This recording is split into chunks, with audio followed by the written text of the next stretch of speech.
BE BTech degree examination November December 2023 second semester Electronics and Communication Engineering EC3251 circuit analysis ஒரு part B question solve பண்ணலாம். ஒரு dependent source வச்சு ஒரு problem கொடுத்திருக்காங்க. So இதான் question.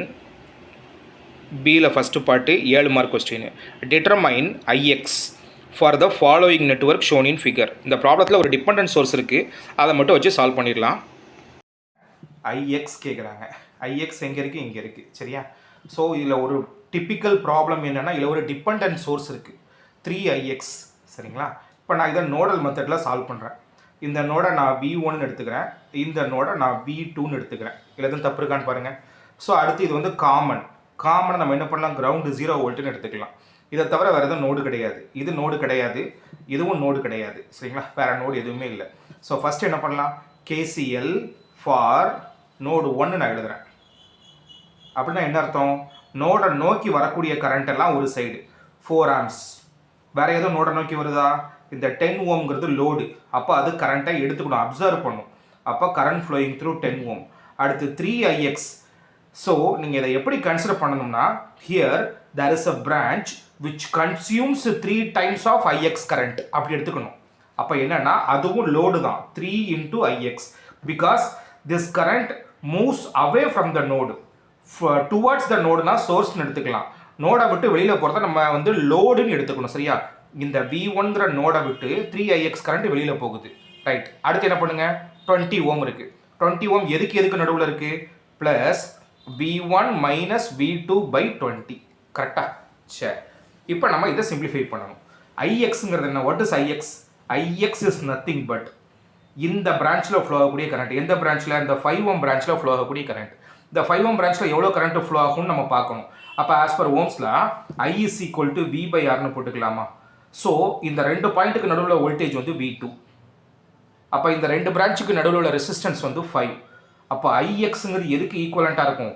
Ix அப்படிங்கிறது V2 by 5. கரெக்டா? அப்போ இந்த ஐஎக்ஸ்க்கு பதிலாக நான் என்ன சப்ஸ்டியூட் பண்ண போகிறேன்? V2 by 5 சப்ஸ்டியூட் பண்ண போகிறேன். ரைட். அடுத்து I10 ஓம். இந்த 10 ஓமில் எவ்வளோ கரண்ட் ஃப்ளோ ஆகும்? V1 by 10 plus 3V2 by 5 plus V1 minus V2 by 20. இது எதுக்கு ஈக்குவல்? இது வந்து 4க்கு ஈக்குவல். இதுதான் நோடு ஈக்குவேஷன் 1. நம்ம இப்போ இதை சிம்பிளிஃபை பண்ணணும். சரியா? இருக்கட்டும். எப்படி சிம்பிளிஃபை பண்ண? எல்லாத்துக்குமே LCM 20 எடுத்துக்கலாமா? 20 எடுத்துக்கிட்டா என்ன ஆகும்? இது 2V1 ப்ளஸ் மேலேங்களையும் 4ஆல் மல்டிப்ளை பண்ணுவோமா? 12V2 plus V1 minus V2 is equal to 4. அப்போ இந்த 20 இங்கே வந்து என்ன ஆகும்? 420 சார் 80. அப்போ V1 3V1 12 இருந்து 1 கழிக்கணுமா? அப்போ ப்ளஸ் 11V2. கரெக்டாக? So this is equation number ஏன்னு எடுத்துக்கலாம். இதை நம்ம சால்வ் பண்ணலாம். இதே மாதிரி அடுத்து KCL ஃபார் நோடு 2 எடுத்துக்கலாம். நோடு 2 எங்கே இருக்குது? இங்கே இருக்குது. சரி, நோடை நோக்கி எதெல்லாம் வருது? 3ixங்கிற கரண்ட் வருது. அப்போ நம்ம அதை சோர்ஸாக எடுத்துக்கிடுவோம். அடுத்து மைனஸ் 3 ஆம்ஸுங்கிற கரண்ட் வருது. -3 தான் போடணும். சரிங்களா? ஏன்னா towards the node. -3 equal to இது என்னது? ix, current movings away from the node. ஐஎக்ஸுங்கிற கரண்ட்டு ப்ளஸ்ஸு இங்கே ஒரு பிரான்ச் இருக்குது V2 minus V1 divided by 20. சரியா? சரி, ரைட், ஓகே.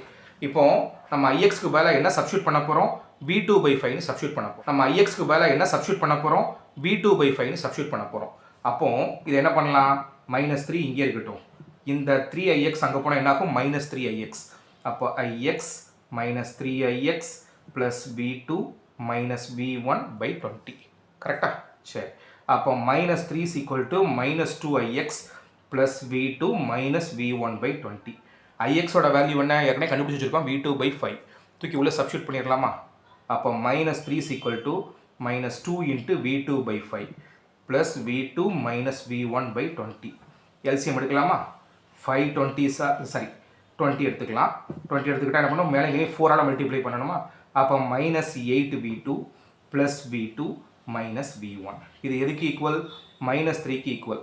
20 இங்கே வந்து என்ன ஆகும்? -60 ஆகும். கரெக்டாக? ரைட்டு. -V1 கரெக்டாக? -V1 அடுத்து இங்கே என்ன பண்ண போகிறோம்? -8V2 அப்போ -7V2 ஆகிடுமா? சரி, ரைட், ஓகே. எல்லாத்தையும் மைனஸால் மல்டிப்ளை பண்ணிடுவோமா இல்லை அப்படியே இருக்கட்டுமா? இதை ஈக்குவேஷன் பின்னு எடுத்துக்கலாம். இப்போ இந்த ரெண்டு ஈக்குவேஷனையும் நம்ம சால்வ் பண்ண போகிறோம். எந்த ஈக்குவேஷனை சால்வ் பண்ண போகிறோம்? ஏயும் பியும் சால்வ் பண்ண போகிறோம். சரிங்களா? ஸோ என்ன பண்ணலாம்? இந்த 3ஆல் பெருக்கினா உங்களுக்கு இந்த ஃபஸ்ட்டு டேர்ம் கேன்சல் ஆகிடும், நமக்கு வீட்டுக்கு கிடச்சிடும். அப்போ இதை 3ஆல் பெருக்கினா நமக்கு என்ன கிடைக்கும்? -180 is equal to -31, அடுத்து -21 v2வா? சரி, அப்போ ஃபஸ்ட் ஈக்குவேஷன் என்ன? -180 equal to -31 -21 v2. 80 equal to 3v1 -3v1.